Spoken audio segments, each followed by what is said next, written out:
Look, y'all, I was watching Complex, what's the Everyday Struggle with Joe Budden, Nadeska, and DJ Academics, and they was talking about who had the greatest run in hip hop they've ever seen, right? A lot of those artists contain modern artists, such as Drake, Lil Wayne. You had 50 Cent on that list. You had Kendrick Lamar, J. Cole, Jay-Z. Had a slew of guys that, they came onto the scene and just had a crazy impact on the game for years to come.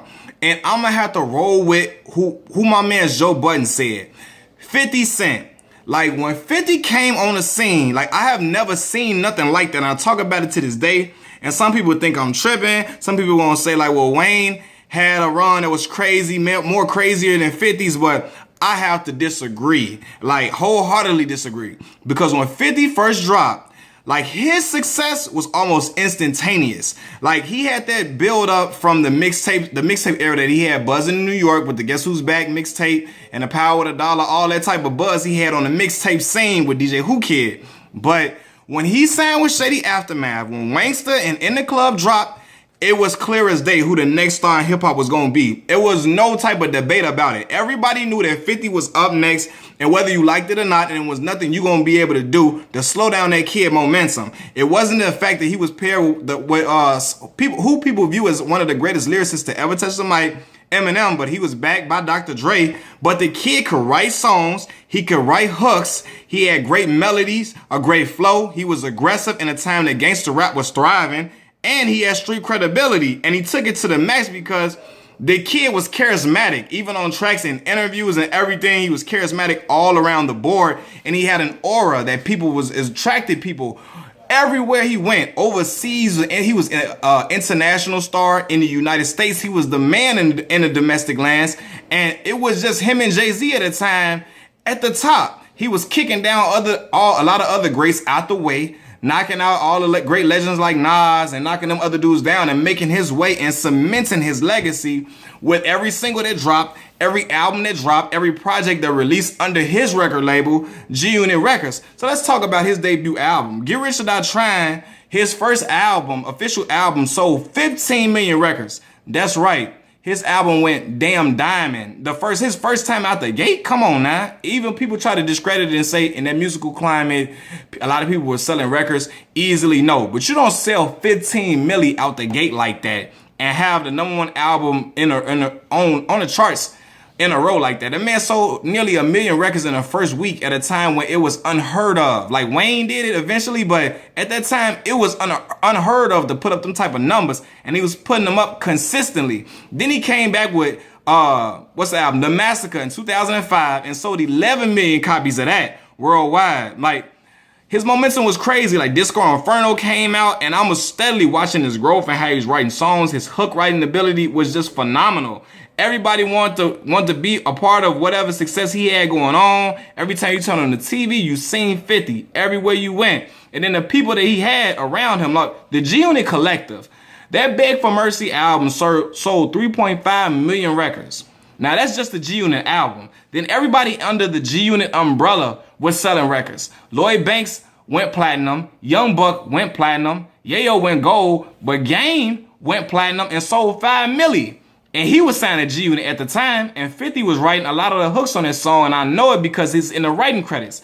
And Game went 5 times platinum. So it lets you know the type of, like, the magic that 50 had around him. Let's not mention the businessman that man was at that time. The boy had video games.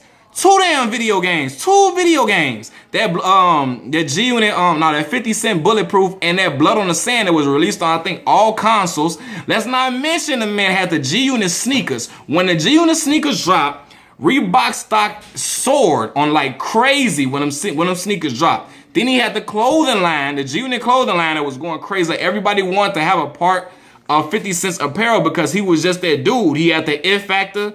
And he had the charisma to sell these products. They needed the vitamin water thing that was crazy. Then, come on, man. Like, just all the stuff that he did, you can't discredit that. He had the movie, the Get Rich or Die Trying movie, that was #1 in theaters. Then he had the soundtrack to go along with it that sold 3.5 million copies. The damn soundtrack. People don't even make soundtracks no more for no movie. His soundtrack alone sold 3.5 million records. Like, everybody wanted to be a part of G-Unit. He was signed M.O.P., signed Mobb Deep, had Olivia. Even he turned Pastor Mason Betha back to Murder Mace. Like, what the hell? Like, come on. He wanted to be part of that era, and he wanted to be on a winning team. And a lot of people wanted to be on that winning team, man. So it was crazy to watch, and it was like, it was historic to watch for me, because I remember when Curtis dropped, even Curtis with I Get Money on there, that album went platinum, and then he was going neck and neck with Kanye at the time, because Ye was the dude that was up under Jay-Z, who was coming up next.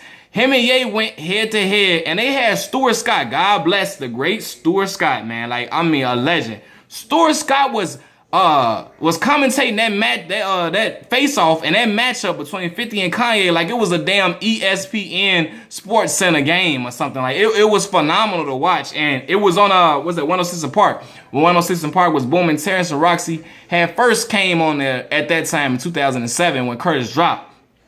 So I always marvel at 50's era and his run, because he withstood a lot.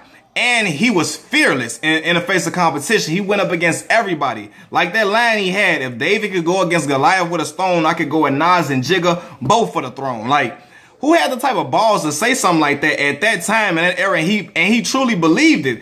And at a point, he was the biggest rap star in the game, bigger than Jay-Z. I don't care what y'all say. He was bigger than Jay at that time. Like, after that Get Rich or Die Trying drop, he was bigger than Jay. Like, longevity, like, you know, as far as longevity, Jay, of course, by miles. But at that point in time, 5th was the bigger artist. And he withstood battles against some of the craziest lyricists in the game. Nas, Jadakiss, Fat Joe. Ja Rule was the man. And he took his shine and took his clout and eclipsed it. Period. And that was his intention to do so. He took Murder Inc. whole shine and stole it, took it away. And he went up against everybody. Everybody who dared challenge him or dared team up with his foes. What was that? R. Kelly, all, and went at everybody, man. And for him to do that at that time, it was crazy, because we like, man, who this dude? People like, who this dude think he is? But he was that solidified where he was the shot caller, and he made things float, and he just set the momentum for everything. And it sounds like I'm rambling, but if y'all was really into hip hop at that time to watch it, it was critical. It was crazy, man. Like, people with albums was getting pushed back because they know 50 was releasing. Like, they was pushing their stuff back. Like, nah, man, you gotta wait. I remember watching an interview where Jay said he told his Rockefeller artists, like, y'all better get whatever y'all need to get ready. Put out y'all music. Put out y'all singles, because that 50 Cent kid is coming. Because he felt that momentum. He felt the heat on his back. And 50 was coming to take the throne. Or try to take the throne from him. He didn't take the throne, but he took his shine for a while, and he brought that aura and shined it on his artists that he signed to his G-Unit record label. And even like the beefs and all that type of stuff. Like, 50 was thriving in an era where gangster music was what was in, and he took it to a whole nother level at that time. Get Rich or Die Trying, one of the greatest albums I've ever heard from front to back. Yes, I'm a young buck. I'm only 24 years old, but it's one of the greatest albums I've ever heard. The Massacre is underrated. People disrespect that album, but if you listen to that album in its entirety, that album was dope. Like, In My Hood, I'm Supposed to Die Tonight, Get in My Car, Ski Mask Way, Baltimore Love Thing. The man rapped about heroin, the Baltimore heroin addiction, like it was a girl. Like, he was talking about a woman in that song. Like, come on, man. Even Position of Power. Like, a whole, like, it was just crazy tracks on it that people always try to talk down on that album. If you listen to that album was crazy, man. So, shout out to 5th, man. He become a great businessman over the years. And he's got his hands, he doing his thing with the power movement now. But that 50 Cent run in hip-hop was timeless, like magical to watch. Wayne didn't touch it because Wayne had a gradual build up to his career. He's been rapping since 15 and didn't really blow until his early 20s a little bit, like blow to an international level. Like, people knew who 50 was in Africa, and he was in the Middle East. Soon as In the Club and Wayne's to drop, soon as Get Rich or Die Trying drop, everybody knew who that man was, and they wanted to be a part of that type of run. They wanted to experience it on their own. That's why they went and bought the albums. They watched the videos. They bought the clothes. They wanted to experience it all. And I'm a person that did as well. So 5th had the greatest run I ever seen. Period.